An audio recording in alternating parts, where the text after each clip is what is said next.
¿Qué amigos? Bienvenidos a 2.5 Gasteiz. Bueno, me sonrío porque estábamos hablando aquí en PT Comité de cosas de la vida, del día a día. Bueno, sin más, es una sonrisa también de, bueno, de felicidad, mezclado con un poquito de, si me lo permiten, de tristeza, toda la vez, ¿eh? De alegría, tristeza, ese tipo de cosas que a veces a uno le pasa. Y no es bipolaridad, que algunos pueden pensarlo, no, ni mucho menos, quiero decir. Pero sí que es verdad que, pues que hoy, este día 21 de diciembre, este 2.5 Gasteiz toca su fin, toca el fin, tocamos ya las Navidades, estamos encima de las Navidades y bueno, pues unas vacaciones nos vienen bien, no solo a mí personalmente, sino a todo el equipo que hacemos posible este trabajo en el día a día. Y que, bueno, pues que créanme, es intenso el día a día, ¿eh? Créanme que es intenso. Si yo les contase las conversaciones que tenemos fuera de cámaras, bueno, se quedarán sorprendidos. Algún día igual lo hago, ¿eh? O algún día cojo yo con el... Me están diciendo que no, pero algún día igual cojo el móvil y empiezo a grabar ciertas conversaciones y luego las emitimos. Pero créanme, bueno, en cualquier caso, sí que es verdad que es el último programa de este 2015, en este 2.5 Gasteiz, que es un programa para mí especial y de hecho el cierre me parece que mejor no lo podíamos hacer por mi invitada, que enseguida paso a presentarles, y porque luego, evidentemente, después de los resultados electorales de ayer, bueno, pues que menos que necesitásemos o hiciésemos una mesa, cuando menos, de análisis importante con 4 invitados que luego paso también a presentarles. Pero sí que es verdad que de alguna forma, si me lo permiten, ayer vimos unas elecciones en las que las carencias políticas, sobre todo, fíjense en los discursos inclusive de algunos políticos, bueno, dejaron mucho que desear. Y me explico rápido y breve.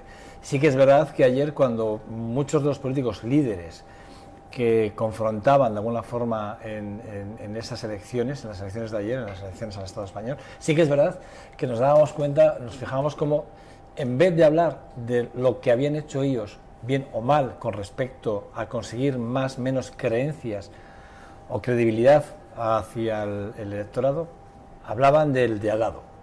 Hablaban de si el PSOE, si el PP, si Bildu, si PNV, sí, pero nunca hablaban de sí.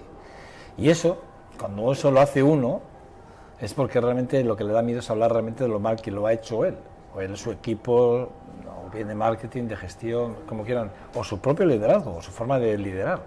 Pero bueno, esto lo vamos a pasar, luego vamos a hablarlo. Yo tengo muchas cosas que decir en ese respecto, pero bueno, luego digamos que la mesa que compone la mesa de análisis de las elecciones, bueno, pues seguro que sacan más detallitos, que a mí se me escapan, seguro. Pero bueno, dicho esto, vamos a arrancar este 2.5 Gasteiz en este día 21 de diciembre, este último programa del 2.5 Gasteiz, y lo vamos a hacer ni más ni menos que con Ana Oregi, que es la consejera de Medio Ambiente y Política Territorial del Gobierno Vasco. Egunon, Ana, ¿qué tal estás? Egunon. Te va a tutear, ¿eh? Muy bien, sí, ¿Me lo perfecto. permites? Sí, perfecto. Bueno, la verdad es que Ana Oregi y yo no nos conocemos personalmente, lo voy a decir, pero por redes sociales, pues alguna vez ya habíamos hablado y tal, y bueno, yo ya tenía ganas de conocerla, no voy a ocultar mis cartas, ¿vale? Voy a ser claro. Bueno, un verdadero placer, Un verdadero placer tenerte aquí. Pues lo mismo digo. Porque además, contigo fíjate, tenemos que hablar de cosas sumamente importantes que atañen, que están en primera línea de la actualidad, ahora mismo política y social, si me lo permites, porque sí que es verdad que esta ciudad, Vitoria, es muy peculiar para ciertas cosas, ¿no?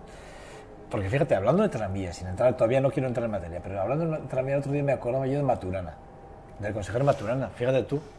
Cuando hablábamos del tranvía en Vitoria, no tranvía, ¿te acuerdas aquel momento? Aquel momento era claro que sí. Un momento que los vitorianos podíamos haber decidido haber tenido el tranvía los primeros y haber dicho, bueno, fíjate tú, hemos probado, somos los primeros. Bueno, al final acabó en Bilbao y al final luego lo tenemos en Vitoria. Una cosa que, bueno, que al final siempre como que nosotros no somos capaces, los vitorianos, de creernos que realmente podemos, ¿no? Es una cosa que es curiosa, pero me lo acordar, ¿eh? Es una introducción que quiero hacer. Sí. Pero bueno, Ana, antes de nada, de 4 años ya. 4 años ya prácticamente al frente de... 3 años. Hemos cumplido esta semana 3 años como consejeros y consejeras y bueno, la verdad es que es una experiencia bonita, dura, difícil, pero desde luego cuando asumí el cargo dije que era un gran reto y no me equivoqué nada. Es una época complicada y difícil para gobernar, nos ha tocado con minoría parlamentaria, con escasez presupuestaria, con dificultades de todo tipo, pero a pesar de todo yo estoy contenta del trabajo que estamos haciendo. Y creo que, bueno, pues que con todas esas dificultades encima de la mesa estamos siendo capaces de proponer, es lo que a mí me gusta, ¿no? Proponer proyectos y luego pues buscar los apoyos y los acuerdos que nos permitan llevarlos adelante. Y un poco ligando con lo que decías tú al principio, ¿no? de lo que vimos ayer. A mí no me gusta la política reproche, no me gusta la política espectáculo, me gusta la política de proyectos, por proyectos y con ideas y constructiva. Creo que tenemos un territorio que se merece todos nuestros esfuerzos para construir y para hacer cosas en positivo. Podemos hacerlo y eso intentamos desde mi departamento. Nos queda un año. Intentaremos ir terminando cosas y también proponiendo nuevas, claro. Seguro. Los resultados electorales de ayer, ¿cuál es, a tu juicio, el valor que haces con los datos así fríamente, sin entrar en detalle? ¿Cómo ves, por ejemplo, que Podemos sea la primera fuerza, ¿no?, en cuanto a votos en el País Vasco? Bueno, es curioso el empuje que han tenido en esta última parte de la campaña, ¿no? Me imagino que pesa mucho en ese punto que sean elecciones para el Congreso de los Diputados en España, y el ámbito también afecta en ese punto, ¿no? Pero también creo que bueno, pues que es un dato que nos tiene que hacer a todos reflexionar. Pues para pensar por qué los ciudadanos confían o están pensando que esa opción es buena para defender nuestros intereses en Madrid. Creo que esto todavía estamos en caliente, dices que así en frío, pero yo creo que todavía estamos en caliente y esto merece un análisis un poco más reposado. Bueno, iremos viendo. Hay cosas que proponía Podemos, y en el caso de Álava, Equo, con quien iban asociados, y además bueno, pues Juancho López de Uralde, al que conozco, estaba ahí como cabeza. Bueno, pues el tirón que ha tenido, y había muchas de las cosas que ellos proponían, el propio Equo, en las cuestiones que a mí me resultaban muy familiares, ¿no? Porque en las áreas de mi departamento, con los temas de medio ambiente y demás, pues yo creo que bueno, que hay cosas de las que podemos hablar.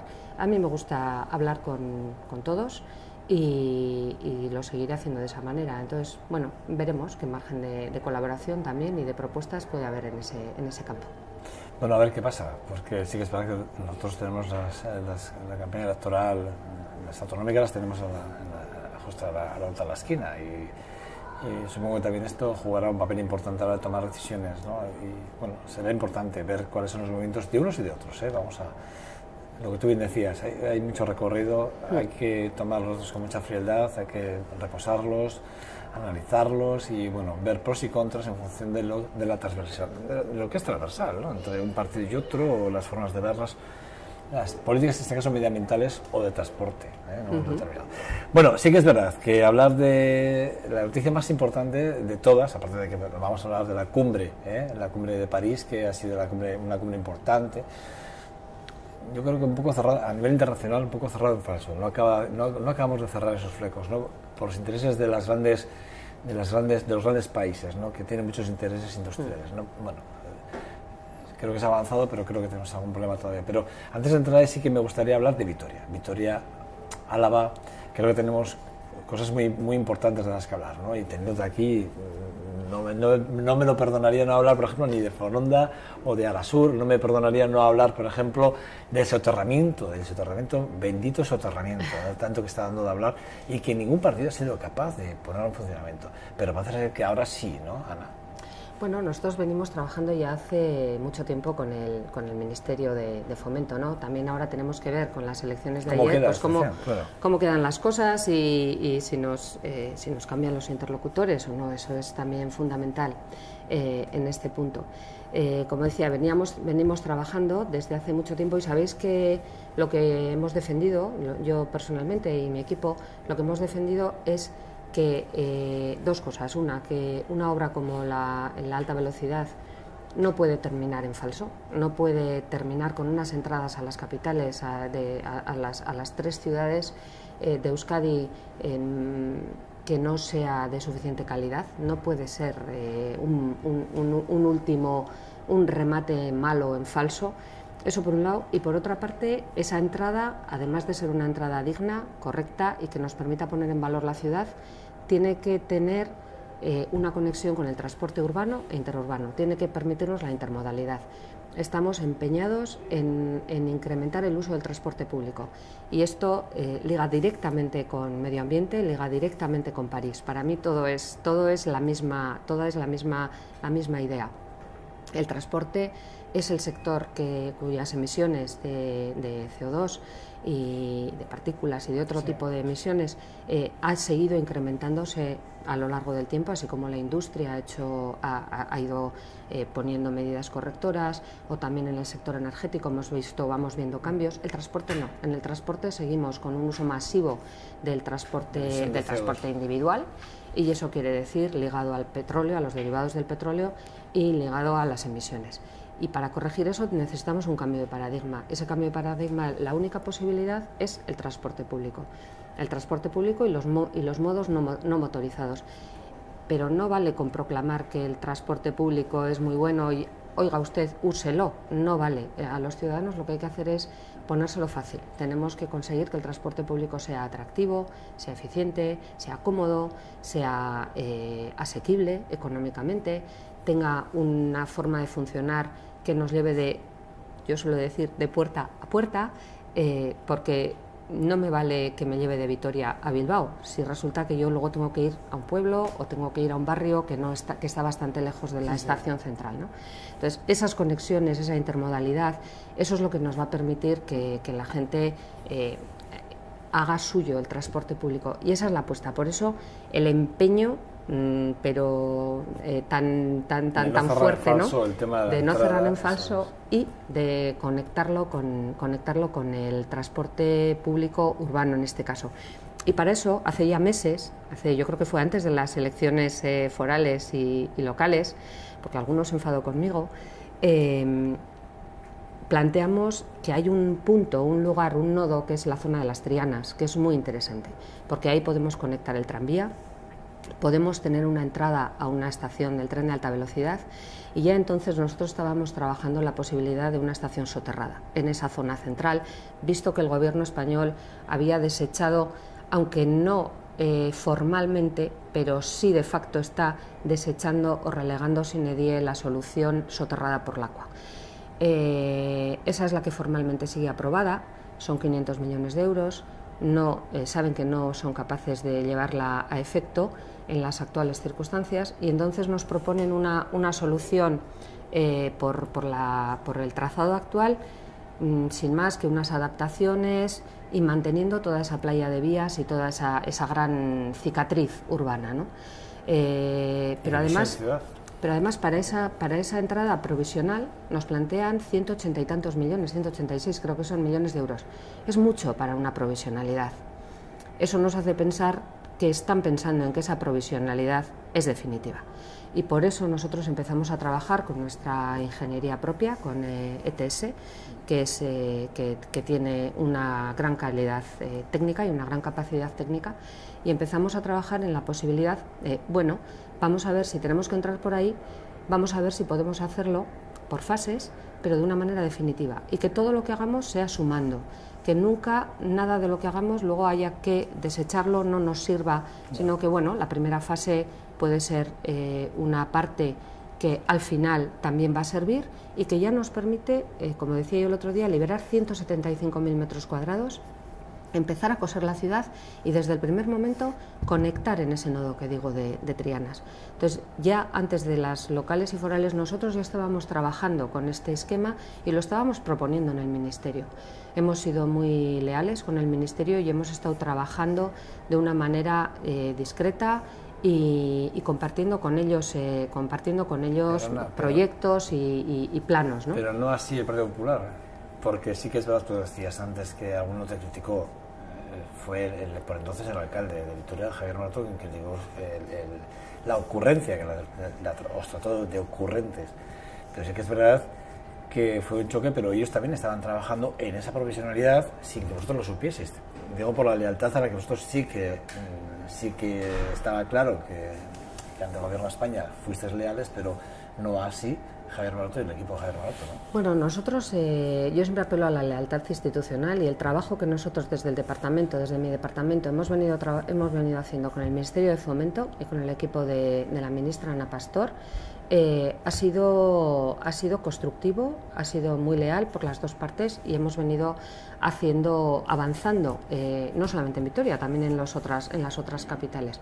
Entonces yo creo que todo eso está ahí y bueno, luego ha habido algunos chispazos, digamos, que los pongo yo más en línea pues electoral, ¿no? Porque un chispazo fue antes de las forales y locales, cuando Javier Maroto saltó como ocurrencia por aquella cuestión, y otro ha sido pues estos días pasados, ¿no? Con el soterramiento. Pero insisto, son proyectos y planes que el Ministerio de Fomento tiene de nuestra mano encima de la mesa hace ya meses y los está trabajando con nosotros de una manera interesándose por las soluciones que planteamos, y yo confío en que una vez pasadas estas turbulencias podamos seguir con ello, porque es una oportunidad única para Vitoria el poder hacer una ciudad muy cohesionada, poder utilizar todo ese espacio que tenemos en la zona central.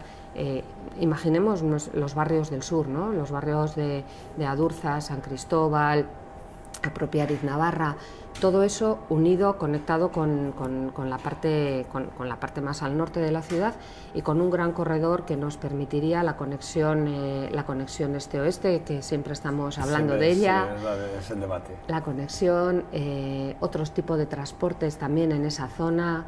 Y bueno, pues yo creo que es una oportunidad única para Vitoria. Yo realmente bueno, creo que Vitoria es una ciudad preciosa, es una ciudad que tiene muchísimas posibilidades y muchísimas oportunidades, que nos la tenemos que creer, yo me la creo, y hay que ponerla en valor. Y esta es una oportunidad de oro. Yo, desde luego, voy a seguir peleando por ella. Aquí en este mes hemos hablado más de una vez, y sobre todo recuerdo cuando el alcalde Gorka Urtaran accedió a hablar él estaba el más interesado en hablar con todos los vecinos de Salburua y de Zabalgana con el tema del tranvía y el tema de las soluciones BRT, que ahora vamos a hablar también de ello, BRT, tranvía. Y fíjate, hubo varias preguntas con respecto del soterramiento por el tema de la división, no solo de la ciudad, sino evidentemente la contaminación acústica y eléctrica de la zona, ¿no? Y la preocupación de muchos de los vecinos que compraron allí pensando no, porque hubo ciertos políticos que vendieron la idea de que se soterraría aquello y que, bueno, pues que las vías al final... Bueno, no, eso no ha sucedido evidentemente, pero sí que es verdad, ¿no? Que de alguna forma la división de la ciudad por ese trazado de las vías, eso es inviable, o sea, es impensable en el siglo XXI. Yo creo que ahora mismo, con los avances que tenemos, ¿no? En ese sentido, la ingeniería, por ejemplo, ¿no? Bueno, desde el punto de vista técnico y de ingeniería es factible. Vitoria tiene un suelo bueno para estas cuestiones, se asienta sobre roca y luego, bueno, pues son soluciones que vemos en todo el mundo, en cualquier ciudad, en muchas ciudades del propio Estado español se han soterrado vías, en todas las ciudades del mundo se hacen metros subterráneos. Entonces, bueno, a estas alturas decir que técnicamente es inviable hacer un soterramiento, pues bueno, no sé por qué en el Aqua sí se puede hacer, pero no se puede hacer en la zona central de la ciudad, ¿no? Entonces yo creo que las cuestiones técnicas son evidentemente solucionables. Luego está la parte de compromiso con los ciudadanos, ¿no? Porque efectivamente, como dices, hay gente que compró sus viviendas, o que adecuó o rehabilitó las que tenía, o hizo sus planes de vida considerando no ya promesas, sino proyectos aprobados. El proyecto de soterramiento por el norte de la ciudad sigue aprobado, está aprobado por el Ministerio y es el que está vigente en este momento, mientras nadie diga que se anula o que se echa hacia atrás, ¿no? Por tanto, el escenario y el proyecto de ciudad que todos los partidos políticos tenían para esta ciudad era eliminar la playa de Vías del Centro, independientemente de por dónde vayamos a poner el tren. Pero desde luego la foto final era una ciudad sin esa playa de Vías en el centro y sin esa cicatriz. Eso es lo que nosotros queremos, eso es a lo que nosotros no queremos renunciar y no vamos a renunciar. Vamos a seguir haciendo propuestas, vamos a seguir trabajando duro. Tenemos experiencia de trabajar con el Ministerio, de adelantar el trabajo para que el Ministerio luego lo acepte, lo asuma. Así estamos haciendo la parte guipuzcoana del tren de alta velocidad, por una encomienda de gestión del Ministerio. Así trabajamos también en materia de aguas, por ejemplo, que hacemos toda la gestión de las aguas por encomienda del Ministerio de Medio Ambiente y por tanto no es algo ajeno a nosotros. Nosotros podemos perfectamente hacer eso y, como decía la propia ministra Ana Pastor en una de las reuniones que tuvimos nosotros en Madrid, ¿no? Nadie mejor que las administraciones locales y autonómicas conocen la realidad de sus ciudades y las necesidades de sus ciudadanos. Agradezco la ayuda que vosotros nos prestáis en este punto. Por tanto, vamos a seguir haciéndolo. A nosotros no nos asusta trabajar y tendremos soluciones y propuestas encima de la mesa hasta conseguir una solución que sea digna para Vitoria. BRT y tranvía, ¿el ramal de Sabalgana sí o no? Nosotros lo que hemos planteado, lo he dicho al principio también, es una movilidad punto a punto o puerta a puerta. Defendemos una movilidad integral, integrada para Vitoria, que llegue a todos los lugares y a todos los barrios. Lo que pasa que por algún sitio hay que empezar. Entonces tenemos una propuesta encima de la mesa que era para empezar de una manera inmediata, que se trataba, tenemos ya un eje norte-sur o norte-este, desde el Aqua hasta Angulema, que por las condiciones técnicas creemos que es viable alargarlo hasta Salburua, hasta la zona del centro cívico y también hasta las universidades. Y además creemos que podemos asumir el reto de una electrificación completa del transporte público en Vitoria. Y por eso proponíamos también, combinado con ese eje de alta capacidad que es el tranvía, el cambiar la línea periférica por un BRT que viene a ser un tranvía con ruedas. Es un poco el símil más claro. Más flexible que el es tranvía. Más flexible, más fácil de implantación. Tiene muchas características similares o iguales al tranvía. Tiene alguna ventaja desde mi punto de vista, como es por ejemplo el ruido, las vibraciones. El tranvía va sobre carriles, y sobre raíles y entonces transmite vibraciones. Pero sin embargo, y en los vecinos que viven en la zona de la línea del tranvía lo saben, lo conocen y lo sufren en algunos casos. Y sin embargo, los autobuses eléctricos no, porque va sobre ruedas y en la rueda los neumáticos, por sus propias características, no transmiten vibraciones, ¿no? Por tanto, esa parte es muy importante y luego no lleva catenarias, que lo que tiene que ver también en el paisaje urbano, en la escena urbana, en cuestiones de paisaje y de calidad visual, digamos, pues creo que también tiene su importancia. Entonces, por eso nosotros planteábamos como una primera parte de esa nueva movilidad urbana basada en energía eléctrica, planteábamos la ampliación del tranvía en esos dos puntos y la modificación de esa línea en base a un BRT. Pero eso no quiere decir que ahí se acabe toda la movilidad de Vitoria, eso hay que seguir trabajándolo, hay que plantear toda la movilidad completa y hay que ver cómo llegamos, basándonos en esas líneas de alta capacidad, a los barrios, a todo el resto de barrios, Zabalgana, Aretxabaleta, Lacua y Abechuco los tenemos de momento, pero hay más zonas de la ciudad y todo eso requerirá una modificación de las líneas de Tuvisa, como cuando se implantó la línea del tranvía que conocemos. Yo creo que en todas las ciudades, cuando se plantea un transporte urbano, pues empezamos línea 1, línea 2, línea 3, línea 4, línea 5, y no se hacen todas a la vez, se van haciendo.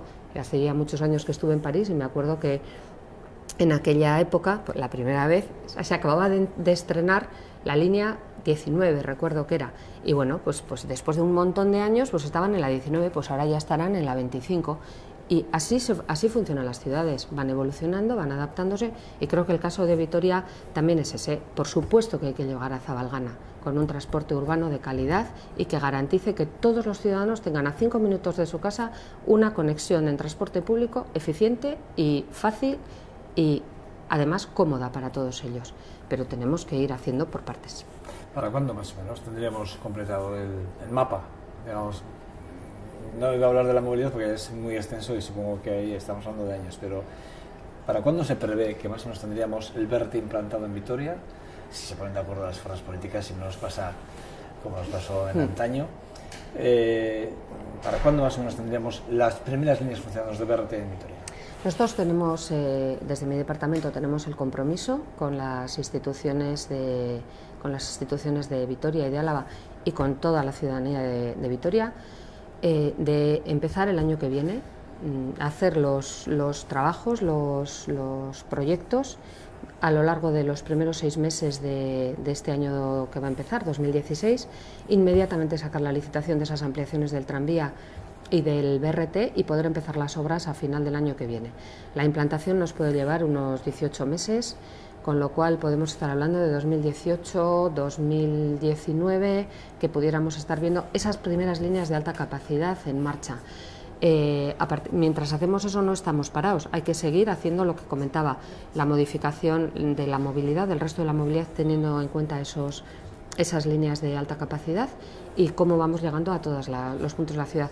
Las ciudades no son estáticas, son organismos vivos. Entonces, el plantear cuándo tenemos el esquema definitivo, yo defiendo que los esquemas siempre tienen que ser móviles. El último plan de movilidad que se implantó, que fue exitoso, cuando se cambiaron todas las líneas de autobús, cuando entró el tranvía, por cierto, celebramos el cumpleaños del tranvía mañana vamos a celebrar el cumpleaños de tranvía de Vitoria. Y bueno, pues cuando se puso en marcha el tranvía y modificamos todas las líneas, era como, ya está, ya tenemos plan de movilidad. No, la ciudad ha seguido evolucionando, ha seguido cambiando, la gente funciona de otra manera y hay que adaptar, hay que ir adaptándose. Hablar de Foronda, a mí, la verdad es que a veces ya no sé qué decir, yo ya no sé qué decir de Foronda.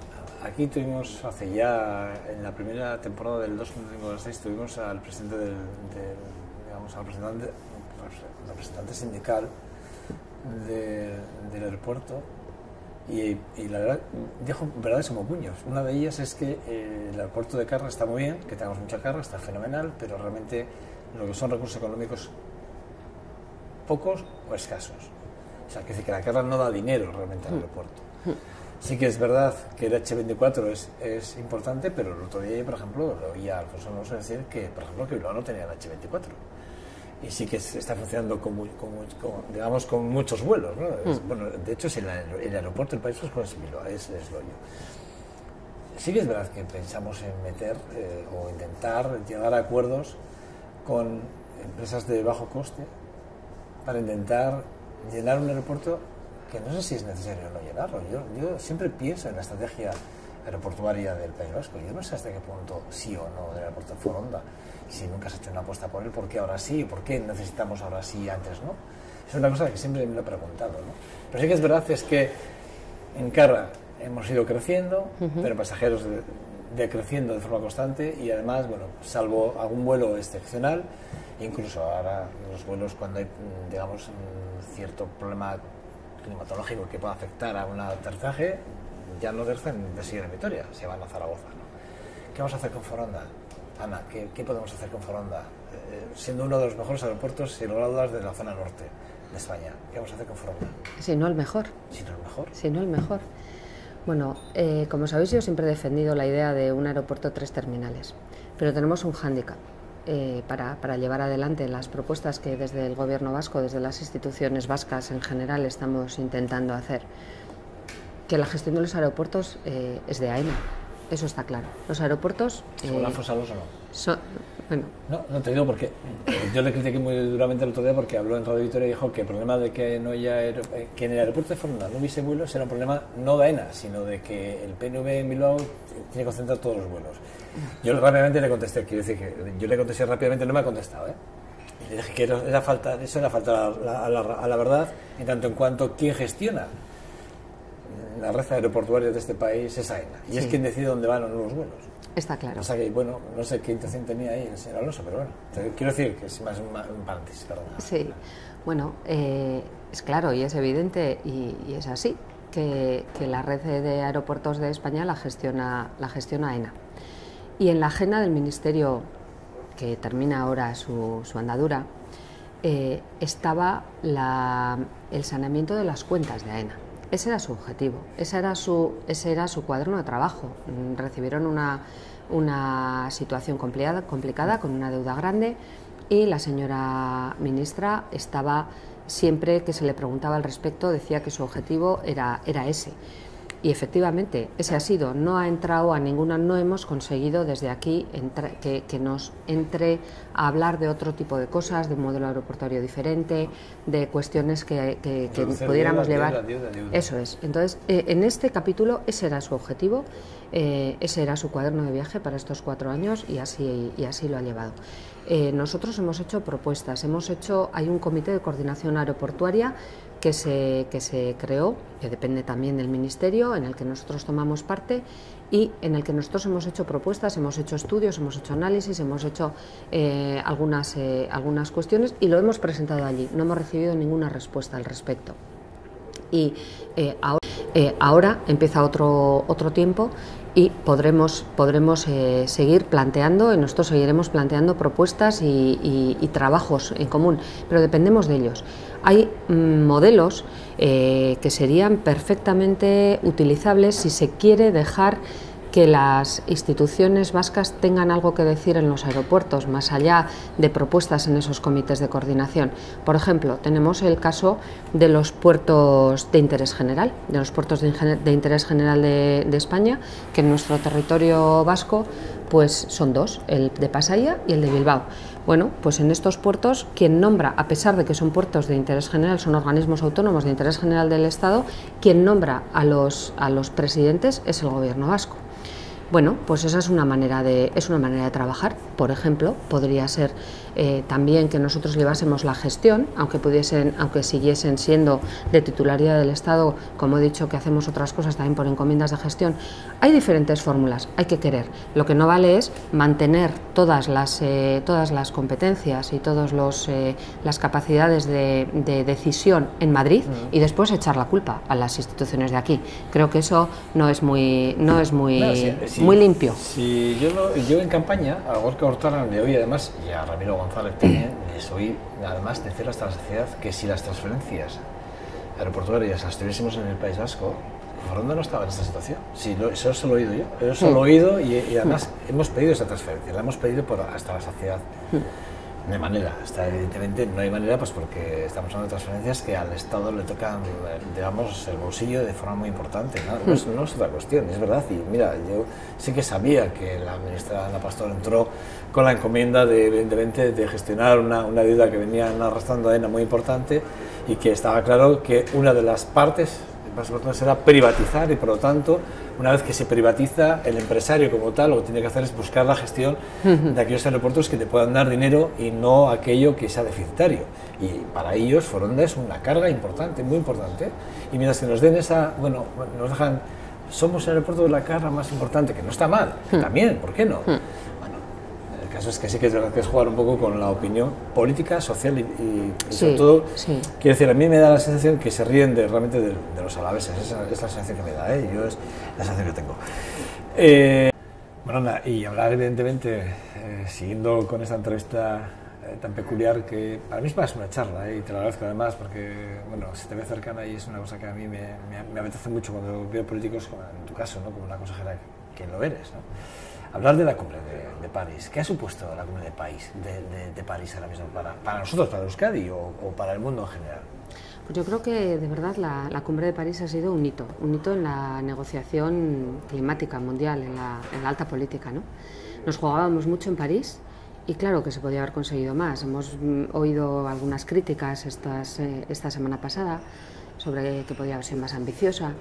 Pero poner de acuerdo a casi 190 países, estados, en un acuerdo como el que hemos visto en París es realmente difícil, porque lo que para nosotros es normal, entra dentro de la lógica, en otros lugares del mundo no lo es, y hay que estar y sentarse con personas de África, de Asia, de Estados Unidos, de Canadá, de Australia.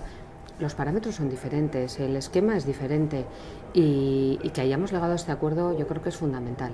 Y por otra parte, hay otro aspecto que también es muy importante y que es la primera vez que pasa en París. No lo habíamos visto en otras cumbres, en las cumbres anteriores, y llevamos 21, que es que se ha escuchado también y que se ha reclamado que los países que no tenemos Estado, los países, las ciudades, también aportemos. También aportemos y también estemos presentes en ese gran acuerdo. Y eso es fundamental, porque como hemos defendido desde hace muchos años algunos, la política climática y la política medioambiental tiene que pensar en global, pero tiene que actuar en local. Por venir a nuestro lugar y a Euskadi, las competencias de medio ambiente son locales, forales, o del gobierno vasco, no son del gobierno español. Y sin embargo, el Estado español es el que estaba en París, pero si se toman acuerdos sin que nosotros participemos en ellos, pues evidentemente la implementación luego no va a ser correcta. Además, se ha generado también un tema curioso que yo creo que es importante resaltar en París.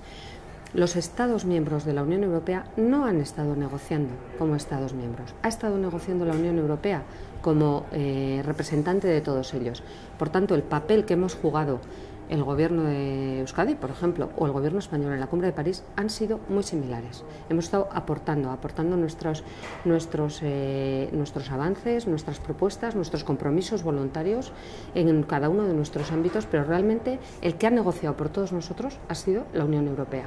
Por tanto, bueno, yo creo que es también una materia de reflexión en esta construcción europea que tenemos, que yo creo que es una cuestión europea ahí ya sí que coge peso, sí, ¿no? Coge mucho peso. El único Estado miembro que ha tenido personalidad propia en la negociación ha sido Francia, pero porque era el anfitrión de la cumbre, y por eso ha estado Francia. Por parte de los demás Estados miembros, la negociación la ha llevado la Unión Europea. Creo que es también un detalle a valorar y un matiz que es importante resaltar. Fíjate, una cosa que me llama la atención de tus palabras, claro, yo lo estaba visualizando, lo que estabas diciendo lo estaba visualizando, y es el caso, cuando hablamos de las políticas del gobierno de España, las políticas territoriales, ¿no? Autonómicas, claro, pero sí que es verdad que en materia energética, por ejemplo, Garoña depende del gobierno de España. Es decir, ahora mismo el ministro Soria es el que tiene en sus manos el reabrir o no una central nuclear como es la de Garoña, y la ambigüedad del Partido Popular en este sentido. Pero sí que es verdad que quien realmente tiene que ir a París, aparte de España, son efectivamente que tienen las transferencias en materia medioambiental, que en este caso somos Euskadi, ¿no? Es una cosa curiosa, ¿no? Que choca entre sí, ¿no? Sí. Al final lo que defendemos algunos es la multilateralidad. Entonces, tiene que ser desde todos los ámbitos y desde todos los ámbitos competenciales donde se deben adoptar los acuerdos, porque si no, no serán útiles, no serán. Y también la sociedad civil, hace falta que todos ellos estén integrados y estén aportando para un gran acuerdo como el que hemos visto en París, para que sea eficaz y para que sea válido. Además, la implicación también de muchísimas organizaciones no gubernamentales, también de la academia, de los centros de las universidades, de los centros de investigación, también ha sido fundamental en París. Y eso hace que haya una fuerza tal social detrás de ese Acuerdo de París que va a hacer que no se puedan dar pasos atrás. Yo estoy convencida de que esto dentro de unos años se verá como un granito, como lo que yo creo que ha sido, como un granito y como el punto de inflexión de una nueva gobernanza mundial. Complicado, porque sí que es verdad que hay países que, bueno, pues que para mí lo han cerrado en falso, no acaban de cerrar, no acaban de hacer una apuesta. Es verdad que hay muchos intereses económicos, ¿no? Pero ante una situación de crecimiento en cuanto a grados, ¿no? en la Tierra, ese grado y medio que nos estamos jugando hay más o menos, ¿no? que lo que puede suponer, ¿no? el calentamiento global, sí que es verdad que yo creo que ante ese tipo de perjuicios mundiales, ¿no? el resto debería haberse echado encima y haberse hecho a estas potencias que, bueno, que sí que es punible y que si no cumples, pues tendrás que atenerte a las consecuencias de unas sanciones internacionales si fueren. Pero parece ser que eso no es así, no va a ser así. Si se hubiesen enrocado algunos en ese tipo de cuestiones, no hubiera habido acuerdo. Y yo creo que era mucho más importante que hubiese acuerdo y a partir de ahí que cada uno de los estados, cada una de las partes proponga sus objetivos de emisiones, de recorte de emisiones, sus propuestas también de sumideros de carbono y sus propuestas para conseguir que sus economías y que sus sociedades sean lo más próximas a ser neutras en carbono o a emisiones cero. Pero yo creo que hay que respetar, porque los marcos jurídicos, sociales y las posibilidades que tiene cada uno y las herramientas de las que disponemos cada uno son muy diversas y muy diferentes a lo largo y ancho del mundo. No podemos exigir que todos vayan con el mismo patrón. Yo creo que no es buena la imposición en este tipo de cuestiones y tiene que ser desde el convencimiento y desde las propias sociedades que se reclame es el cumplimiento. Trayéndolo de nuevo a nuestro territorio, creo que en este momento nosotros no hemos venido contentos de París, hemos hecho mucho trabajo para llegar a París, pero desde luego no era el punto final. Es a partir de aquí que cada uno de nuestros territorios, Araba, Guipúzcoa, Vizcaya, tenemos, y cada una de nuestras ciudades tenemos que ir sumando y generando una red de sociedades neutras en carbono. Y yo creo que esos son pasos que vamos a ir viendo y que vamos a ir sumando. Tenemos muchos ayuntamientos, muchos alcaldes sumados al Compact of Mayors. El gobierno vasco está sumado al Compact of Regions, States and Regions, y a partir de ahí tenemos que ir evolucionando hacia esas sociedades más limpias. Energía, transporte, industria, fundamental. Una apuesta clara, ¿no? Sí, sí. Muy clara. Renovable creo que es la clave, ¿no? Ahora mismo estamos hablando de ellas, ¿no? Sí. De forma constante. Pero sabemos lo que es la energía renovable. Quiero decir, el ciudadano sabe exactamente de qué hablamos cuando hablamos de energía renovable, porque da la sensación de que no lo sabemos, ¿no? Como que, ¿qué es eso de la energía renovable? ¿Cuál es la apuesta? ¿Lo no fósil, lo sí fósil, ¿no? Esa batalla, tú hablabas antes, ¿no? Evidentemente, la emisión de CO2, ¿no? Estamos viendo como, por ejemplo, Volkswagen, fíjate, en la que nos hemos metido, ¿no? Como Volkswagen, de alguna forma. Pero sí que es verdad que las empresas de menor emisión lo estamos haciendo con el coche, estamos todo el día. Hemos visto como ahora, por el tema de que no llueve, por cierto, que es otro problema que tenemos ahora mismo, fíjate, Madrid o Barcelona, como lo están sufriendo, o Sevilla el otro día, ¿no? Sí. Sí que de alguna forma... Sí, la energía es clave, la energía es una de las claves. De hecho, bueno, pues en el área en Europa, el comisario es clima y energía, porque evidentemente si hablamos de clima tenemos que hablar de energía. La apuesta del gobierno vasco por las renovables es clara. El otro día, precisamente haciendo la valoración de París, de los acuerdos de París, también comparecía junto a mí la consejera Arantxa Tapia hablando del nuevo plan energético y de la apuesta por las energías renovables y también los decretos y la ley de eficiencia energética en edificios públicos que ya se van a empezar a implementar en Euskadi, ¿no? Esos son los pasos, por eso decía, París no es un punto final, París es un punto de arranque para que veamos una evolución que yo creo que tiene que ser exponencial hacia unas sociedades mucho más responsables en materia ambiental. Pero también aquí tenemos que ser muy conscientes de que tenemos, en la materia de la energía, tenemos un marco regulatorio estatal que es fundamental que sea claro, que sea riguroso y que apueste por las energías renovables, porque hasta este momento esa es una carencia que tenemos en el marco regulatorio. El Estado español tiene que hacer sus deberes y tiene que creerse lo que ha venido de París. Espero que el nuevo gobierno que arranque apueste decididamente por esta cuestión y veamos un marco regulatorio estable, claro y que favorezca las energías renovables. Bueno, Ana, no tengo más tiempo, porque me quedo con el tema de Arasur, hablar de movilidad, que me parecen dos puntos importantes, pero no tengo más tiempo. Pero como sé que en la próxima temporada del 2.5 Gasteiz, ya por enero, principios de febrero, igual te vuelvo a llamar y te acerques otra vez para aquí y hablamos de lo que nos queda pendiente, que sí que es verdad que nos quedan cosas pendientes para mí importantes y que creo que son de calado importante en cuanto a economía, ¿no? Hablando de cuestiones económicas y hablando de empleo, ¿no? Pues cosas que a mí me parece que podemos volver a tratar. ¿Te parece, Ana? Seguro que sí.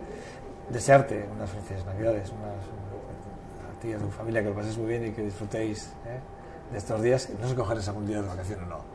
Bueno, los días de fiesta son fiesta, ¿no? Y son días además familiares y bueno, hay que disfrutar de hijos, sobrinos, padres. ¿Les compensarás o no les compensarás con las horas que pasas trabajando?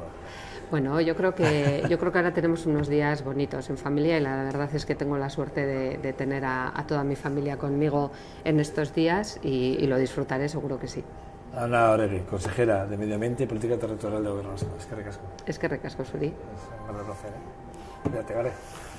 Bueno, nada, paso para la velocidad. Y lo que les decía, vamos a hacer un análisis de lo que han sido los resultados electorales ayer del día 20, de ese resultado, de esos escalabros de aún más de un partido político. Nada, previa pausa para la velocidad y regresamos en menos de un segundo.